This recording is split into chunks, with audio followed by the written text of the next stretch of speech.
Hi viewers, welcome to our channel. ప్రస్తుతం మనతో పాటు సీనియర్ జర్నలిస్ట్ దామో బాల సార్ వారితో మాట్లాడాం. నమస్కారం సార్. సార్, చంద్రబాబు నాయుడు గారు ఎన్టీ రామారావు గారికి వెన్నుపోటు పొడిచారని చెప్పేసి ఒక బీజేపీ నాయకుడు ఒక టీవీ డిబేట్ లో చెప్పడం చూస్తున్నాం సార్. అంటే బీజేపీ నాయకులు ఇప్పుడు పొత్తులో ఉన్నారు, మరి అలాంటప్పుడు చంద్రబాబు నాయుడు గారి పైన ఇటువంటి విమర్శ చేయడం ఎంతవరకు కరెక్ట్ అంటారు సార్? తెలంగాణ బీజేపీ నాయకుడు, సీనియర్ బీజేపీ, ఆయన అంతకుముందు ఆర్ఎస్ఎస్లో కూడా సీనియర్గా ఉన్నాడు. ఎంబీఎస్ఎస్ ప్రభాకర్ ఆయన పేరు. ఆయన ఒక డిబేట్లో పాల్గొంటూ నాదెండ్ల మనోహర్ ఎన్టీ రామారావుకి వెన్నుపోటు పొడిచాడని కేసీఆర్కి తెలీదా, చంద్రబాబు నాయుడు వెన్నుపోటు సీనియర్ ఎన్టీఆర్కి వెన్నుపోటు పొడిచాడని కేసీఆర్కి తెలీదా, ఈ డైలాగులు చెప్పాడు. అది ఇప్పుడు విపరీతంగా వైసీపీ వాళ్ళు దీన్ని తీసుకొని వైరల్ చేస్తున్నారు. సో ఇక్కడ షాక్ ఏంటంటే, ఇది మామూలుగా ఎప్పటి నుంచో వైసీపీ వాళ్ళు చెబుతున్నారు. వైసీపీ వాళ్ళు, రామ్ గోపాల్ వర్మ లాంటి వాళ్ళు చంద్రబాబు ఎన్టీఆర్కి వెన్నుపోటు పొడిచాడని దీని మీద కార్టూన్లు, మీమ్స్ ఇవన్నీ ఎప్పటి నుంచో జరుగుతున్నాయి. అయినా కూడా ఆ ప్రభావం ఏం పెద్దగా లేదు. ఇవన్నీ ఎప్పటి నుంచో జరుగుతున్నా కూడా అనేక ఎన్నికల్లో చంద్రబాబు గెలుస్తున్నాడు, ఓడుతున్నాడు, దీనికి సంబంధం లేకుండా జనాలు కూడా ఇది పెద్దగా పట్టించుకోవట్లేదు. అయినా కూడా దీన్ని వాడుతూనే ఉన్నారు. యాక్చువల్గా 2019లో సాక్షాత్ మోడీనే చెప్పాడు. ఏమని అంటే, నేను సీనియర్ని, మోడీ కంటే సీనియర్ని అదంతా అన్నప్పుడు, అవును మీరు సీనియరు, అవును చంద్రబాబు నాకంటే సీనియరు, అవినీతి చేయడంలో నాకంటే సీనియరు, పదే పదే ఓడిపోవడంలో నాకంటే సీనియరు, మామని వెన్నుపోటు పొడవడంలో నాకంటే సీనియరు, ఇలాగా ఆయన డైలాగ్ వర్షన్ ఉంటుందన్నమాట మోడీది అప్పట్లో. అయితే ఆ తర్వాత ఇప్పుడు బీజేపీతో ప్రతిపక్షం నుంచి వాళ్ళు స్వపక్షంలోకి వచ్చారు కాబట్టి, పొత్తు ఉంది కాబట్టి ఇప్పుడు బీజేపీ మాటలు అనట్లేదు. కానీ మరి ఇక్కడ తెలంగాణ బీజేపీ నాయకుడు ఎందుకు అన్నాడు అంటే, ఎన్నికలు అయిపోయాయి కాబట్టి అంటే పర్లేదు అనుకున్నాడా అంటే, ఆయన ఉద్దేశం కేసీఆర్ని తిట్టాలి. కానీ కేసీఆర్ని తిట్టే క్రమంలో చంద్రబాబుని తిట్టాడు. చంద్రబాబు వాళ్ళ మామకి వెన్నుపోటు పొడిచాడు అనే విషయాన్ని ఆయన తీసుకొచ్చాడు. మరి ఈయనేమి ఏదో కొత్త పొలిటీషియన్ కాదు ప్రభాకర్ గారు. ఆయన ఎప్పటి నుంచో ఆర్ఎస్ఎస్లో నుంచి ట్రెడిషనల్ బీజేపీ నాయకుడు. సో ఆయనకి అన్ని విషయాలు తెలుసు. మనం ఈ మాట మాట్లాడితే ఇది ఆంధ్రాలో ఎట్లా ఉంటుంది, దీని రియాక్షన్ అని తెలియని వ్యక్తి ఏం కాదు. సో ఇంత క్లియర్గా ఉండి, మెచ్యూరిటీ ఉండి, సీనియర్ అయిన బీజేపీ నాయకుడు చంద్రబాబు నాయుడు వెనక ఏముంది అన్నది ఇప్పుడు చర్చ నడుస్తుంది. అంటే బీజేపీ మామూలుగానే బీజేపీకి ఆంధ్రప్రదేశ్లో ఒక వర్గం తెలుగుదేశానికి యాంటీ. మనకి జీవీఎల్ నరసింహరావు కానీ, విష్ణువర్ధన్ రెడ్డి కానీ, తర్వాత సోము వీర్రాజు కానీ, ఇలాంటి వాళ్ళు కొంతమంది వ్యతిరేకులుగా ఉన్నారు. అందుకని చంద్రబాబు ఏం చేయగలిగాడంటే, వాళ్ళందరినీ దూరం పెట్టగలిగాడు. తనకు అనుకూలమైన వాళ్ళనే బీజేపీలో ఇచ్చాడు. సీఎం రమేష్ కానీ, సుజనా చౌదరి కానీ, తర్వాత పురంధేశ్వరు, వీళ్ళందరినీ తనకు అనుకూలమైన వాళ్ళకి టికెట్లు ఇప్పించుకోగలిగాడు చంద్రబాబు.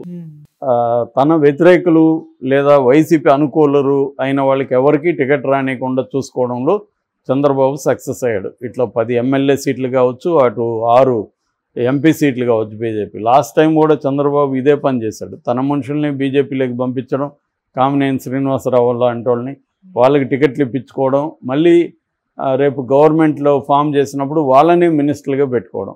అంటే తన మనిషే అవతల పార్టీలో ఉంటాడు. ఇది చంద్రబాబు స్ట్రాటజీ ఎప్పటి నుంచో. మరి బీజేపీకి తెలియదా ఇది? మరి బీజేపీ ఎందుకు అలో చేసిందంటే, బీజేపీ అవసరాలు బీజేపీకి ఉన్నాయి.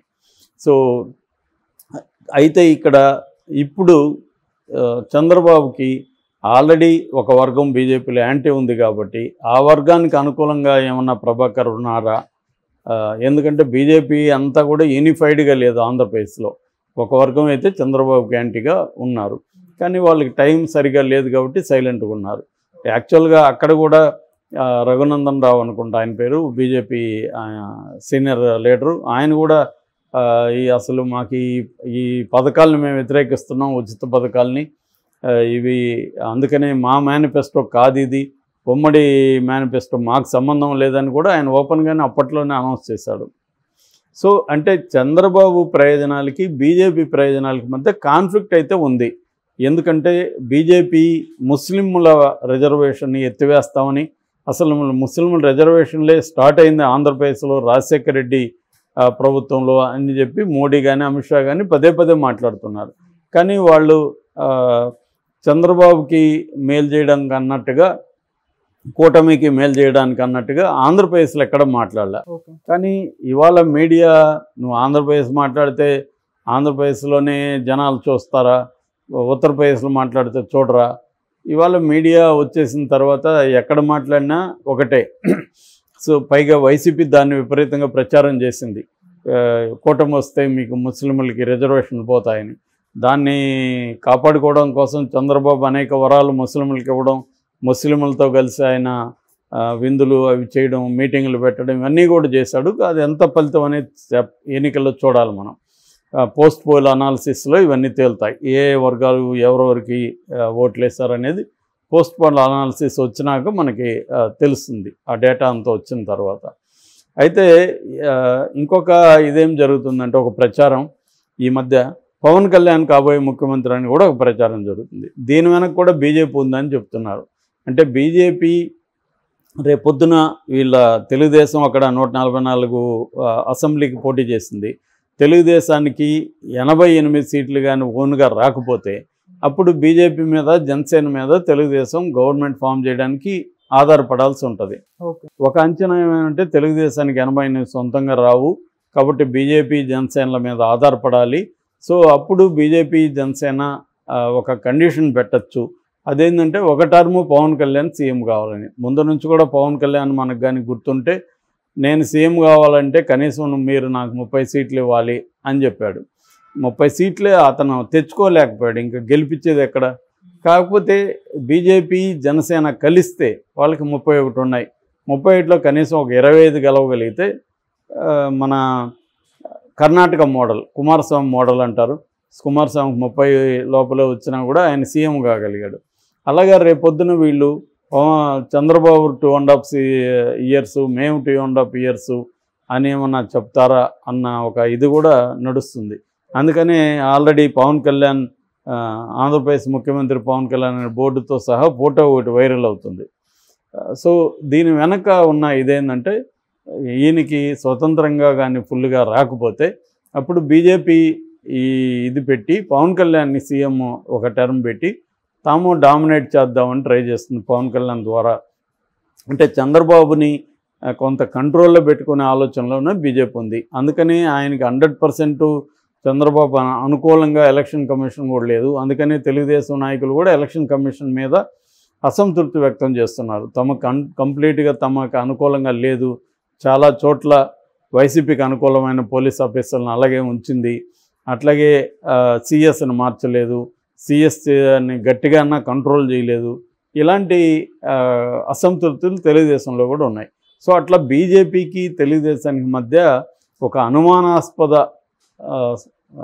దాంపత్యం ఉంది తప్ప కంప్లీట్గా ఇద్దరు మెర్జ్ అయ్యింది అనేది మనకు కనబడలేదు. ఈ కాంటెక్స్లో ఇప్పుడు ఎన్నికలు అయిపోయాయి కాబట్టి మళ్ళొకసారి చంద్రబాబు యాంటీ బ్యాచ్ అంతా బయలుదేరి చంద్రబాబుకి యాంటీగా మాట్లాడడం అనేది స్టార్ట్ చేస్తారు. అది మెల్లమెల్లగా అక్కడ కూడా స్టార్ట్ అయింది. జీవీఎల్ కావచ్చు, విష్ణువర్ధన్ రావు కావచ్చు, వీళ్ళు కూడా మైకుల ముందు వచ్చి ఏదో ఒకటి మాట్లాడడం మొదలైంది. సో ఇది మాట్లాడితే ఇప్పుడు చంద్రబాబుకి ఆ మేరకు ఇబ్బంది అవుతుంది. అట్లాగే సెంట్రల్ బీజేపీ కూడా చంద్రబాబుని ఇబ్బంది పెట్టే వాళ్ళని వాళ్ళు కూడా కంట్రోల్ చేయరు. ఎందుకంటే వాళ్ళకు కూడా ఇది కావాలి, చంద్రబాబు కంప్లీట్గా ఫ్రీడమ్ ఉండకూడదు చంద్రబాబుకి అనేది వాళ్ళకు కూడా ఉంది. ఎందుకంటే మనకి బీజేపీ పాలసీ మనం అనేకసార్లు చెప్పుకున్నాం, స్టేట్లలో చాలా చోట్ల వాళ్ళు ఆ స్టేట్ గవర్నమెంట్స్ని కంట్రోల్ చేయాలనుకున్నప్పుడు వాళ్ళు ఏం చేస్తారంటే ఏదో ఒక రకమైన ఇబ్బందులు ఆ ప్రభుత్వానికి క్రియేట్ చేయడం అనేది చేస్తారు. తద్వారా ఆ ప్రభుత్వం తమ కంట్రోల్లో ఉంటుంది. ఒకటి వచ్చి కంప్లీట్ మెజారిటీ ఉండకూడదు.